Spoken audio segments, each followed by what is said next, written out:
So here in this video we will discuss about total knee replacement in case of a varus knee. So firstly we will discuss about the modification in the bony cuts, then we will discuss about the modification in a soft tissue releases while doing a TKR in a varus knee. So while doing a tibial cut we use a technique by the name of a shift and resect technique. So what is this shift and resect technique?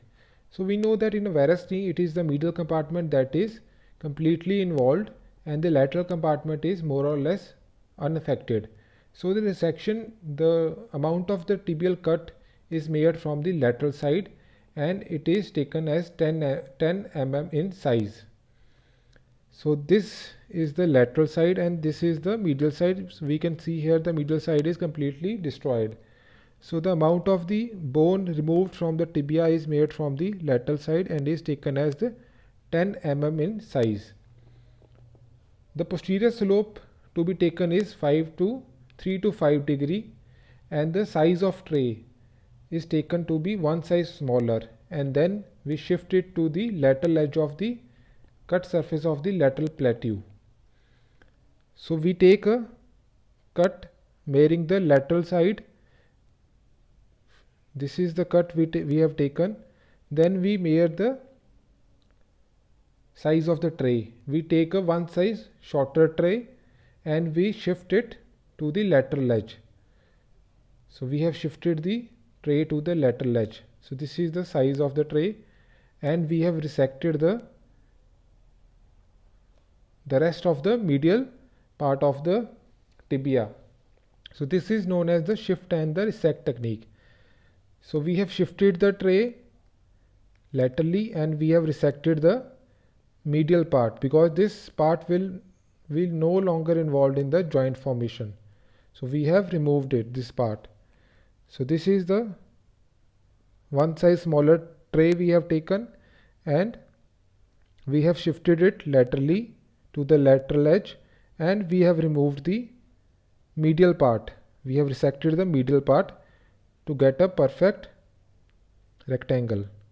So this is the shift and the resect technique which will be using in case of a tibial cut while doing TKR in a varus knee. The rotation of the tray, it will be aligned to the medial third of the tibial compartment like in case of a normal TKR. Now coming about to the distal femur cut. So this will be the same in 5 degree of valgus like in a normal TKR. Talking about the posterior cut. Now in patients with severe varus deformity, it is seen that they have a hyperplastic medial femoral condyle. So because the tibia is completely destroyed on the medial side, they have a hyperplastic medial femoral condyle. So the posterior femoral joint line is in more varus than the normal 3 degree, more valgus than the normal 3 degree of valgus. So while taking the posterior femur cut, we have to external rotate more than 3 degree of external rotation. So in case of a normal TKR, this angle was found to be 3 degree of valgus, distal posterior femoral angle.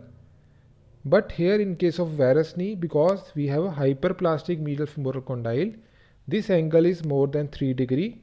So the amount of external rotation required while doing the posterior cut is to be more than 3 degree. So increased external rotation is required while doing the posterior cut. So we have discussed about the tibial cut, that we use the shift and the resect technique. In case of distal femoral cut, we take the 5 degree of valgus, and in case of posterior femoral cut, we take more than 3 degree of external rotation. So this was about the bony cuts in a varus knee.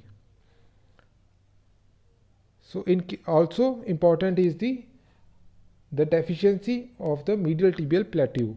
So in case of severe varus deformity, the medial tibial plateau is always deficient and destroyed. So that's why we don't go down to the level of medial deficiency, because it may require unacceptable amount of the lateral section. So we don't measure from the medial joint line, we measure from the unaffected lateral joint line. So even if after measuring from the lateral joint line, we get some amount of defect on the medial side. So if the defect is about 10 mm, we don't need any augmentation, but the defect is more than 15 mm, we need some amount of augmentation in the form of a cement or a bone graft fixed with screws. So we measure from the normal lateral tibial plateau 10 mm, we take a cut, and then we measure the deficiency on the medial side if any. So this deficiency, if it is 10 mm, then there is no augmentation required, but if it is more than 15 mm, then some form of augmentation in the form of bone cement or bone graft is required. So this was about the bony part in case of a varus knee TKR. Now talking about the soft tissue balancing. So in case of varus knee, we know that medial gap is tight. So if it is tight in extension side, while doing the extension balancing, if the medial gap is tight, then we go for the release of the posterior structure. Firstly, we will release the posterior oblique ligament, followed by the posterior capsule, and lastly semimembranous.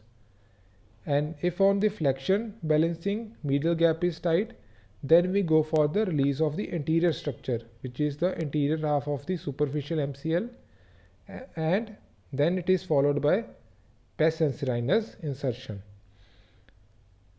Now the medial gap is tight, so there might be a residual lateral laxity in case of a varus knee.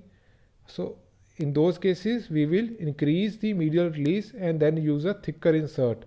Thicker polyethylene insert can be used after increasing the medial release, or we can tighten the lateral side by advancing the LCL proximally.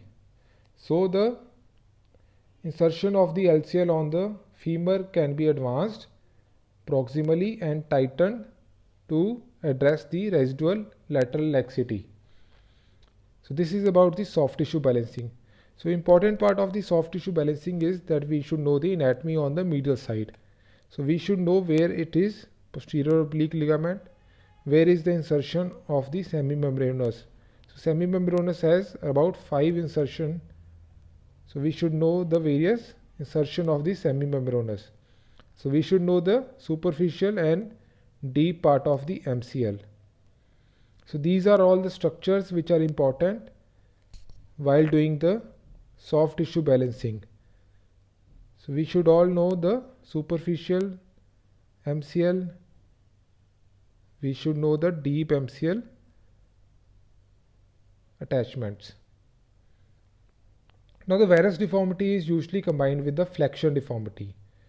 So what to do if there is a flexion deformity along with the varus deformity? So we can go remove one by one firstly go for the removal of the posterior osteophytes. Then even if the flexion deformity is not addressed, then we can go for the release of the posterior capsule.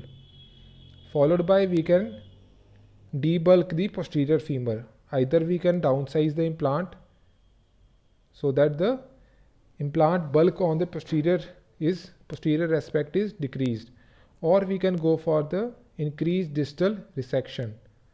So distal resection is increased so that the flexion deformity is addressed.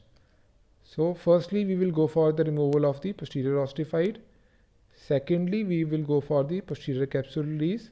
Thirdly downsizing the femur, and lastly we can go for the increased distal resection. So this was all about the TKR in a varus knee. So the bony modification and the soft tissue modifications to be done in a varus knee.